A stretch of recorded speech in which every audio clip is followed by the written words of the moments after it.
Donc nous allons pouvoir vous présenter les chiffres de la FNAIM issus des données du label, donc du laboratoire économique du logement, que nous allons vous commenter pendant quelques dizaines de minutes.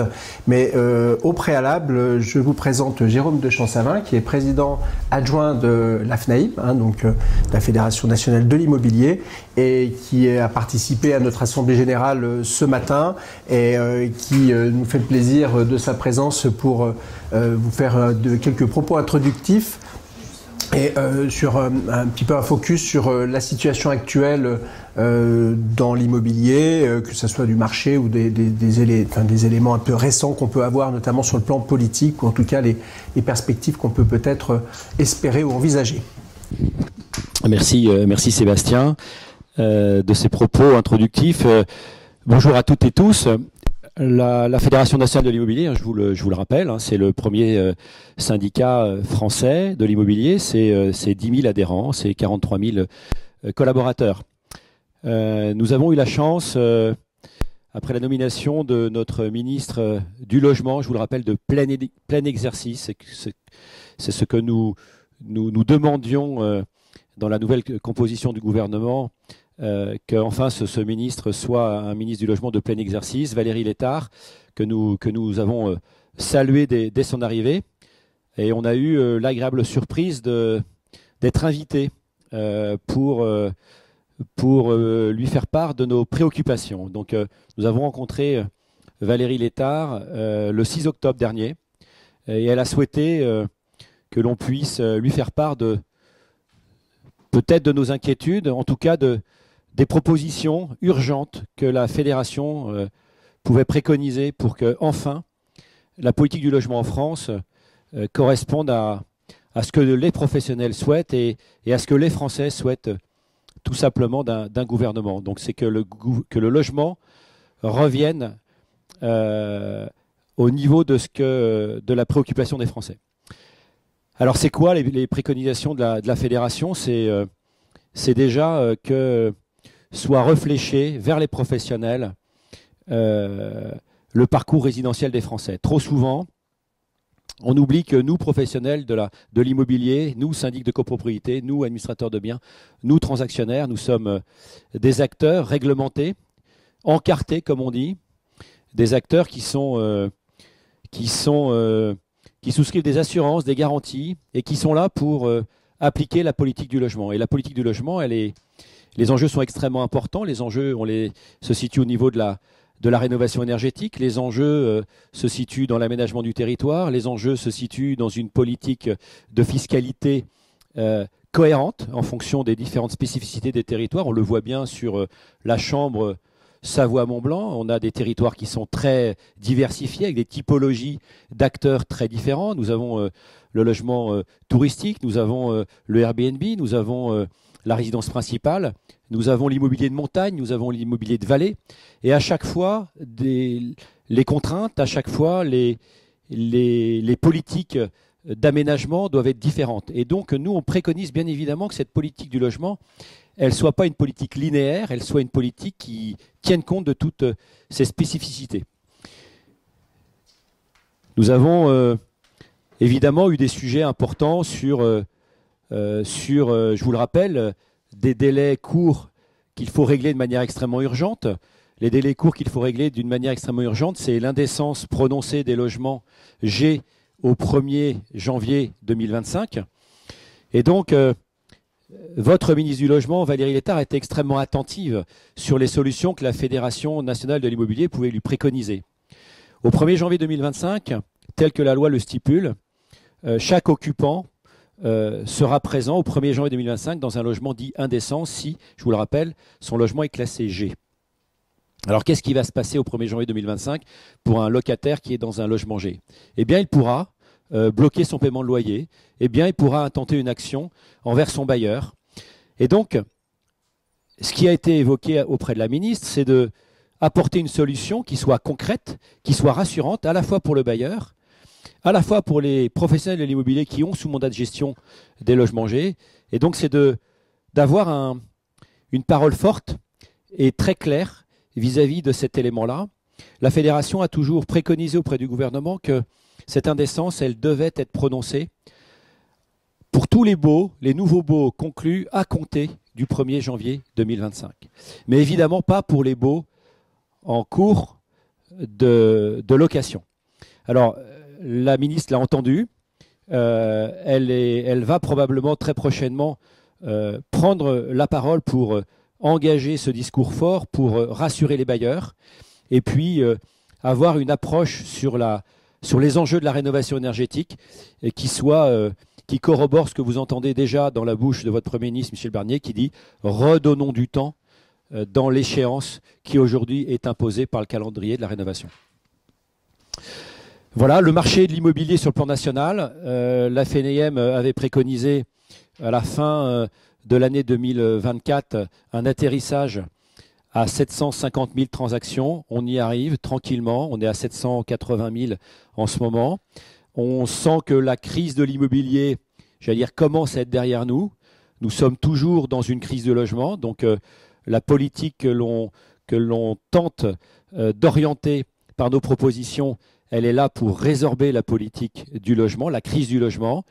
La crise de l'immobilier, on voit bien que la tendance est au ralentissement de la baisse des volumes, que les taux qui sont aujourd'hui autour des 3,2% vont probablement atterrir à fin décembre autour de 3%.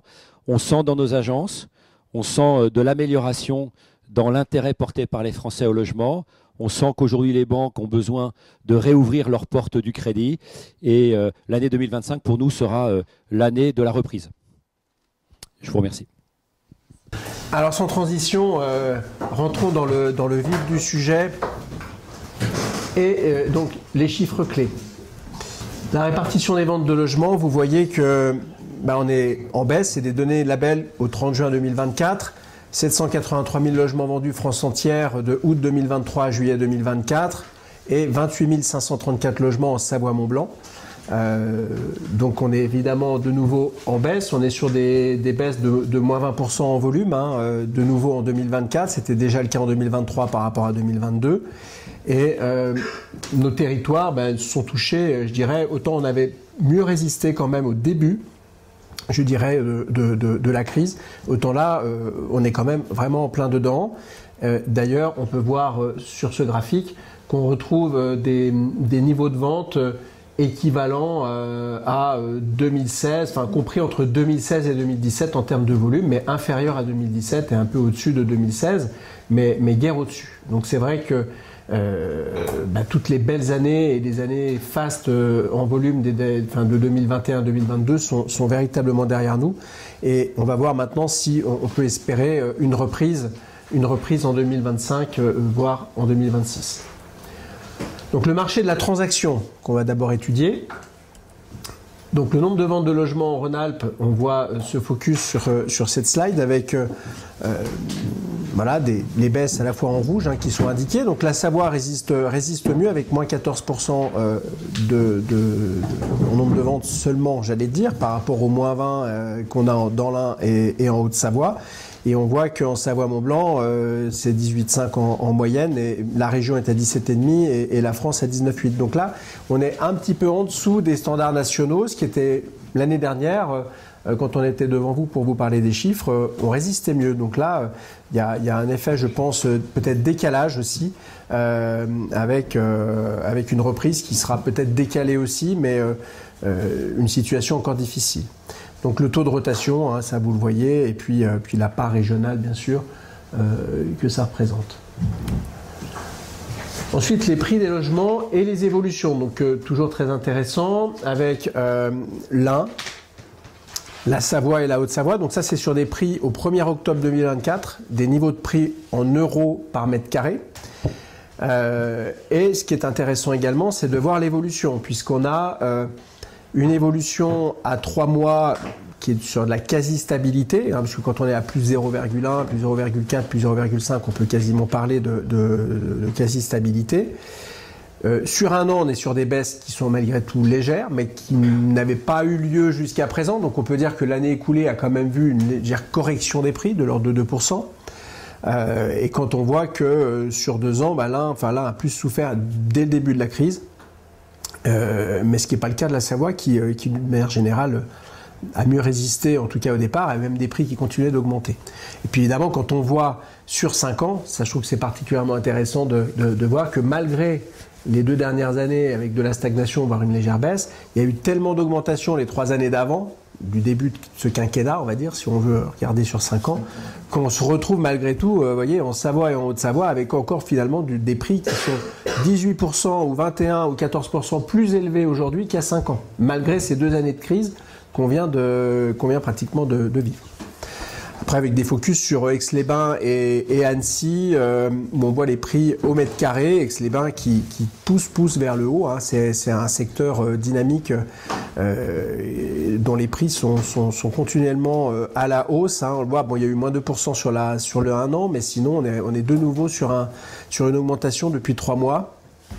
On sent avec la baisse des taux d'intérêt, même s'ils ne sont pas énormes, si la baisse n'est pas forcément énorme, ça suffit assez rapidement à redynamiser le marché qui a beaucoup de demandes. Voilà, Annecy aussi, donc je vous laisserai analyser et regarder ces chiffres comme vous le souhaitez. Donc après, nombre de ventes et prix des logements dans la chambre par commune, hein, donc ça c'est notre top 20 qu'on vous présente désormais.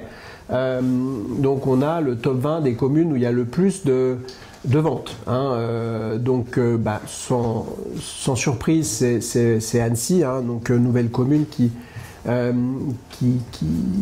enregistre le plus de ventes, hein, avec 1640, donc surtout des appartements, hein, et environ 10% de maisons.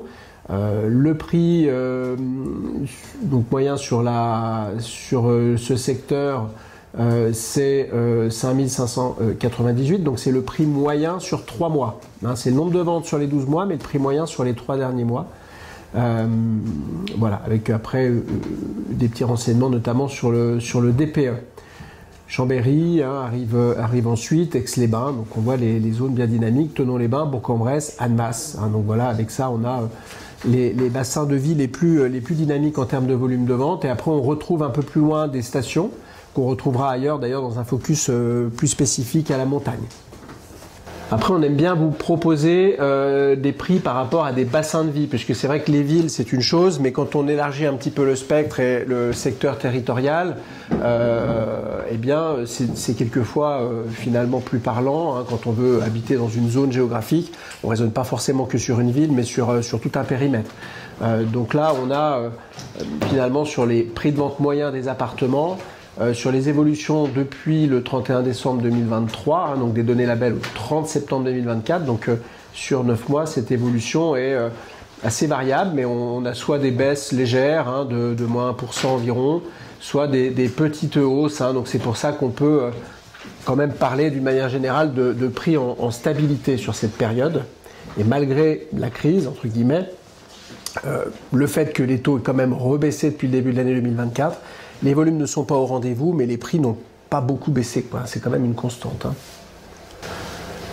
Voilà, les maisons. Hein, donc là, on a aussi des baisses quand même un petit peu partout, même si elles ne sont pas énormes. Hein. Bon, c'est quand même significatif quand on parle de 2%, mine de rien, sur des gros budgets. Mais enfin, c'est pas ça forcément qui fait que on fait un coup de fusil, entre guillemets, hein, ça n'a pas baissé de 10 ou 15%, enfin voilà, donc c'est pas toujours facile, et surtout quand il s'agit de resolvabiliser des personnes qui ont moins de capacité d'emprunt, puisque les taux sont au-delà de 3%, par rapport à une époque où on était à des taux en dessous de 1%, bah, la perte de pouvoir d'achat, elle est quand même très importante, donc il y a des arbitrages à faire, éventuellement s'éloigner des endroits les plus prisés, ou alors acheter plus petit, ou remettre son projet, et c'est aussi ce qui explique la baisse des volumes de vente. Ensuite, on passe au marché de la location. Donc les loyers par département, où on peut vous présenter les loyers avec une très très légère baisse dans l'Ain, bon, c'est quasiment de la stabilité, hein, moins 0,2%.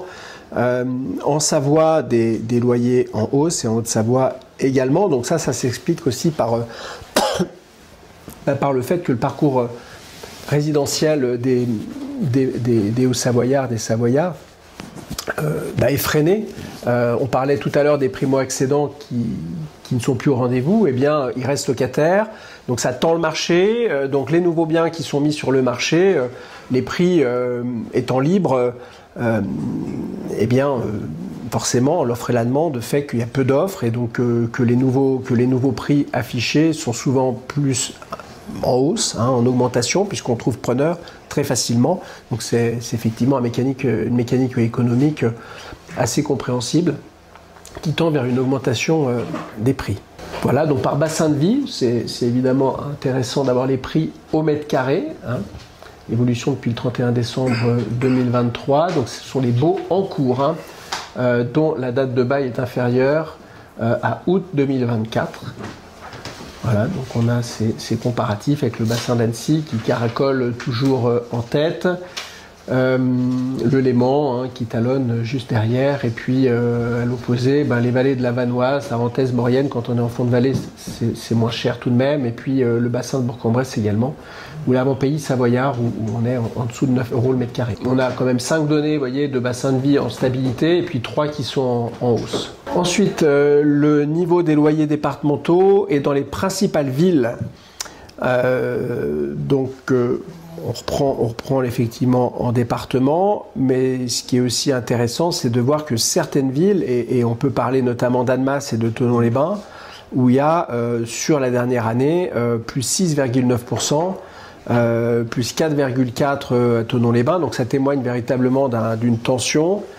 De nouveaux logements qui ont été mis aussi sur le marché avec pratiquement plus de Pinel, donc les programmes neufs qui ont aussi été livrés, mis sur le marché sur le secteur, et il y en avait quand même encore qui étaient la conséquence de programmes initiés, je dirais même avant la crise, en termes de commercialisation, etc. Mais les mises en location se font aussi plutôt sur la période indiquée, et là on voit que les prix, en fait, vous mettez des fois des tarifs assez importants, et ils trouvent preneur parce qu'il y a très peu d'offres, et on a des difficultés à loger nos concitoyens, clairement.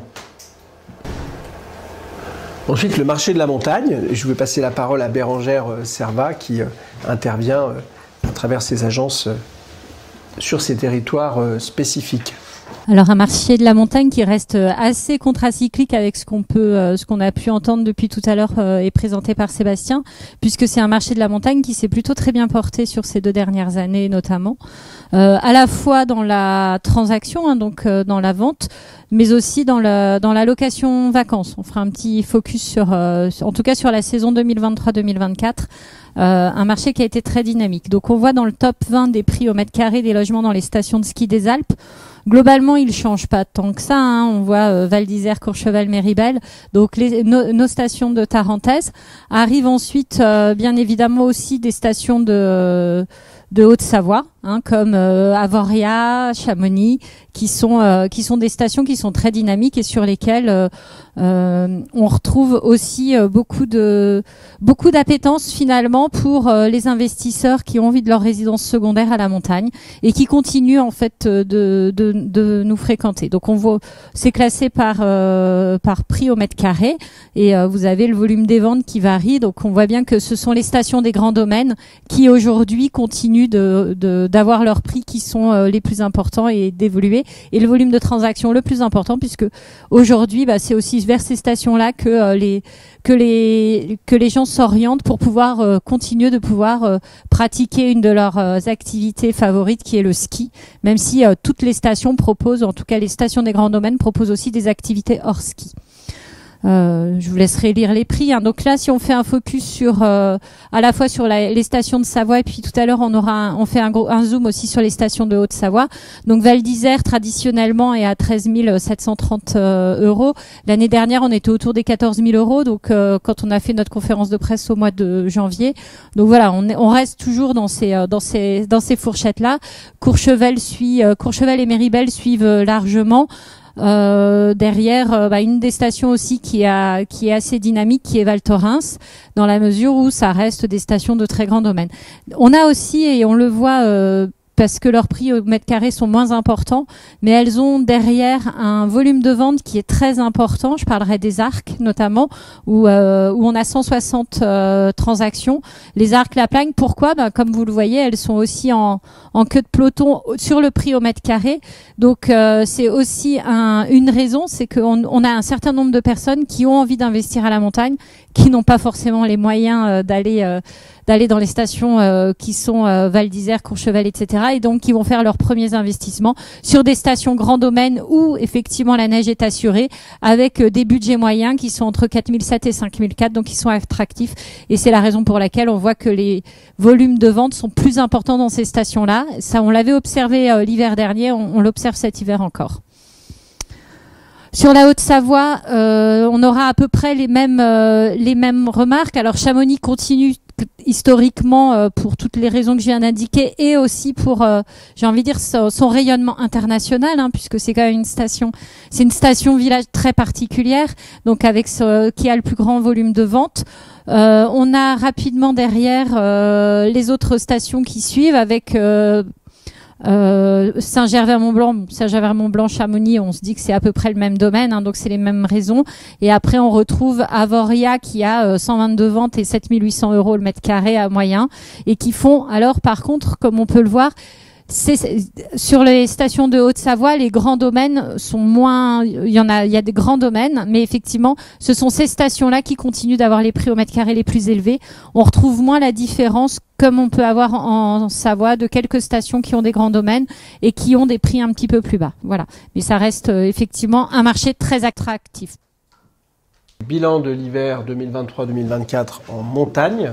L'hiver 2023-2024, c'est un hiver qui a été, vous voyez, en moyenne, ce sont les sources G2A, hein, donc qui ont été présentées la semaine dernière, avec une évolution des nuitées d'environ 3,3% par rapport à 2022-2023. Donc très clairement, on a une saison, vous voyez, c'est la courbe bleu marine. On a une saison qui a été très importante aussi sur nos stations de grand domaine, et qui a montré sur certaines stations, comme on a eu à Méribel, comme on a eu aux Arcs, comme on a eu sur d'autres stations, même Val Thorens, avec des taux de remplissage qui ont été inégalés par rapport à l'ouverture de ces stations depuis la création des stations. Détails par catégorie, donc et là ça se ressent aussi sur la saison d'été, et on le verra sur la perspective de la saison d'hiver à venir. On constate qu'il y a un retour vers les agences immobilières au niveau de la location. C'est-à-dire que il y a une croissance de l'évolution des nuitées dans les agences immobilières, principalement au détriment, alors les chiffres le montrent pas trop là, mais c'est une réalité, principalement au détriment en tout cas du particulier à particulier. Donc globalement, on a de plus en plus de réservations qui se font au travers des professionnels, et c'est plutôt une très bonne nouvelle, puisque les gens ont besoin de voir leurs vacances sécurisées au maximum. Ils veulent peu d'imprévus, et donc ils préfèrent faire confiance aux professionnels pour l'accueil dans la station et pour gérer les petits problèmes qu'il peut y avoir pendant leur semaine de vacances. Et tous les services autour, qui vont être proposés sur la pré-réservation du matériel, sur des prix préférentiels sur les forfaits. Tendance de l'été, alors elle n'est pas définitive, donc c'est un été qui a été un petit peu plus difficile et chahuté. La météo y a largement contribué, peut-être un peu les JO, mais en tout cas la météo très certainement. Donc on a eu une forte baisse de fréquentation au mois de juillet, donc moins 2 points, mais on sait que de toute façon la saison d'été c'est pas là où la montagne fait son plus gros chiffre d'affaires, mais on a eu un regain de fréquentation au mois d'août. La météo, surtout sur les 2 semaines où il a fait vraiment beau, mais là, c'est vrai qu'en temps normal, les gens viennent finir leurs vacances pour prendre un peu de fraîcheur à la montagne sur ces derniers jours, ce qui a été un petit peu le moins le cas de cette année, mais il n'y a rien de très inquiétant derrière. Et puis toujours focus sur les agences immobilières, qui est la même tendance effectivement que sur les réservations au niveau national, avec une baisse au mois de juillet de 2% à peu près, et une augmentation de 3,6% sur le mois d'août. Voilà, un taux d'occupation qui est de 45% entre les propriétaires et les locataires. Il faut savoir que c'est aussi une période où les propriétaires vont venir passer quelques jours à la montagne pour profiter de leurs biens qu'ils ont achetés. Alors la tendance de l'hiver 2024-2025, c'est un hiver la tendance est vraiment est plutôt positive. Alors on verra, c'est toujours pareil. On est que au tout début des réservations. On a très clairement constaté une anticipation des réservations par rapport à ce qu'on avait pu constater les années précédentes. Ce qui fait qu'aujourd'hui, les gens ils anticipent leurs réservations. Il y a moins de réservations de dernière minute et ils ont envie. Donc c'est la raison pour laquelle on se rend compte que aujourd'hui on a le taux d'occupation, il est d'environ 54%, c'est-à-dire 1,4% de plus que l'année dernière à la même époque. Ça ne veut pas dire qu'il y a 54% des biens qui sont réservés, c'est le taux d'occupation à date. Il nous reste, et puis vous voyez sur les semaines principales, alors on a un calendrier qui est plutôt favorable cette année, notamment pour les vacances de Noël et de Nouvel An, et un calendrier aussi qui va être favorable sur toute la saison d'hiver. Quand on regarde le calendrier, on ne regarde pas que les vacances scolaires françaises, on regarde aussi les vacances scolaires des autres pays. Donc on a un calendrier qui est plutôt favorable. On a un mois de janvier qui retrouve des perspectives, puisqu'on avait aussi des groupes qui avaient arrêté de venir et qui commencent à revenir. Donc ça nous permet aussi de remplir nos stations de grand domaine sur les intersaisons. Le dernier point que je vais souligner, c'est qu'effectivement, par rapport à l'année dernière, la fin de la saison est un petit peu plus un peu plus réservée que les années précédentes. Ça veut dire que les gens une partie des touristes commencent à se projeter pour venir au mois de mars et peut-être tout début avril à la montagne, ce qu'on avait en général, très souvent, ils réservent à la dernière minute. Alors, c'est beaucoup plus flagrant dans les agences immobilières, puisqu'on voit qu'on a nos vacances de printemps qui ont une augmentation qui sont à 19,9%, mais c'est surtout sur l'intervacances de mars où on est à 39% par rapport, c'est-à-dire 2,2% par rapport à l'année précédente. Donc voilà, il nous reste que la neige et de continuer d'avoir nos touristes, mais en tout cas, on a un avant-goût de la saison d'hiver qui est plutôt favorable à date aujourd'hui. Merci Bérangère. Donc on va revenir maintenant au diagnostic de performance énergétique et j'appelle Louis Mollard à nous rejoindre, notre responsable statistique au sein de notre organisation. Je sais que vous les présentez tellement bien que on me laisse la fin. Merci à tous. Donc il y a un petit focus sur les DPE. Important. Merci. Sur les DPE, donc cette année, on vous a mis une vision sur plusieurs trimestres. Donc on revient même jusqu'en 2021, date à laquelle il y avait eu le nouveau diagnostic, le nouveau calcul du diagnostic qui était sorti. Donc vous avez un aperçu, une vision sur plusieurs années, et notamment on analyse et on s'en est aperçu. Vous remarquerez que, et puis c'est une bonne chose, les taux de F et G ont tendance à baisser dans le temps. Et à l'inverse, A, B, et puis une petite stagnation. Donc la rénovation énergétique, on l'a démarrée, elle porte ses fruits. Également, les bailleurs prennent conscience qu'il y a des travaux à entreprendre dans leur logement. Donc vous voyez, sur quelques années, très encourageant, un taux de mauvais diagnostics et d'indécence qui est à la baisse. Et puis il y a une chose que je voulais rajouter effectivement, c'est que politiquement, avec la nomination de la nouvelle ministre et puis des solutions éventuellement pour revoir un petit peu le calcul de ce DPE, puisqu'on voit que ça crée quand même des grosses difficultés, et notamment il peut y avoir des choses un petit peu incohérentes. C'est le mode de calcul des DPE pour les chauffages électriques. Puisqu'il faut savoir qu'il y a un taux de conversion qui est de 2,3, qui est extrêmement pénalisant pour les petites surfaces, notamment en chauffage électrique, et qu'en fait, en plus, c'est un peu aberrant.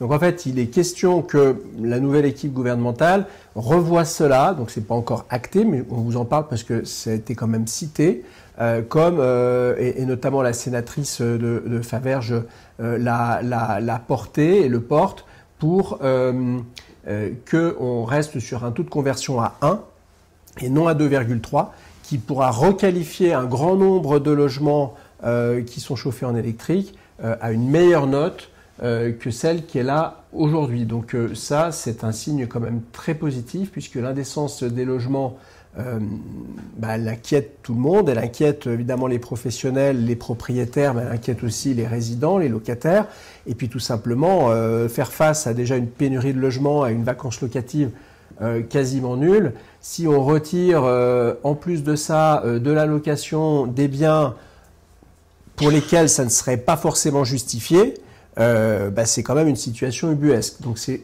très positif qu'on puisse avoir cette révision du calcul du DPE. Ensuite, cette slide sur le classement où on fait un petit focus. Je ne sais pas si tu veux en dire un mot. On voit surtout qu'il y a des spécificités dans nos régions Savoie et Haute-Savoie, avec donc des pourcentages beaucoup plus élevés sur les mauvais diagnostics FEG. Donc c'est notamment dû à la montagne, hein, ça on en est conscient, par rapport au reste de la France où on est sur des taux qui sont plus homogènes en fonction des départements. Oui, je revenais juste sur cet été, il y a eu également une publication d'un recalcul pour les petites surfaces, puisqu'on s'était aperçu que les studios étaient souvent très mal classés. Donc on voit quand même que ça tâtonne un petit peu, on essaye d'avancer intelligemment. Oui, sur ces classes de performance énergétique, donc Savoie, Haute-Savoie, les spécificités de nos régions avec la montagne. Et puis on vous a remis le calendrier de la loi climat en copropriété. Ça fait déjà quelques conférences de presse qu'on vous les indique.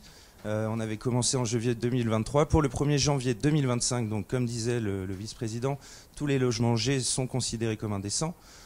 Obligation d'avoir un DPE collectif pour les copros entre 51 et 200 lots.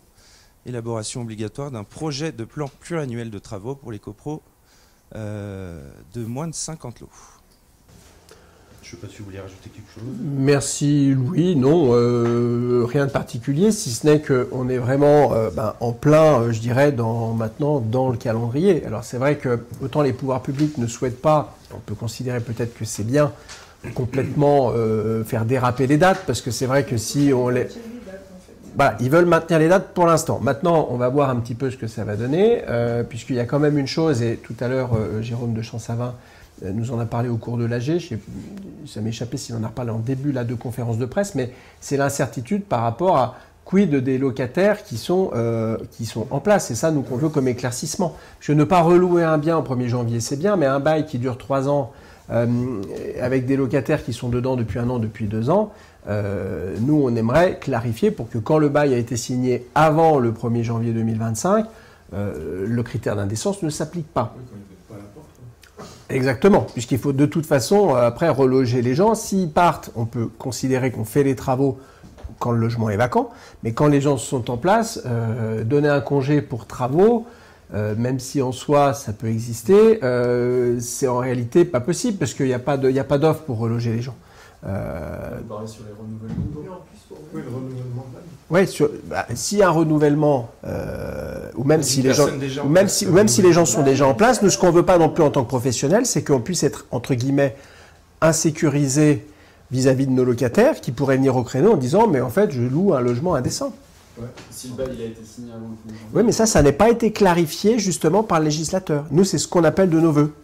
C'est ce qu'on appelle de nos vœux, c'est-à-dire que il a été indiqué, tous les logements G sont considérés comme indécents. Point. Ouais.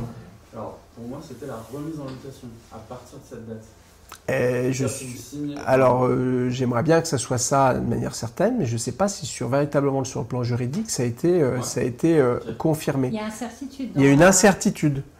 Les gens l'interprètent comme ça, on peut l'interpréter comme ça, mais en réalité, et d'ailleurs les services juridiques de la FNAIM, la fédération à Paris sont dessus, et ça fait déjà longtemps, et on n'était pas du tout entendu par en plus la base des ministres qui avaient eu, voire les vacances gouvernementales, voilà, exactement.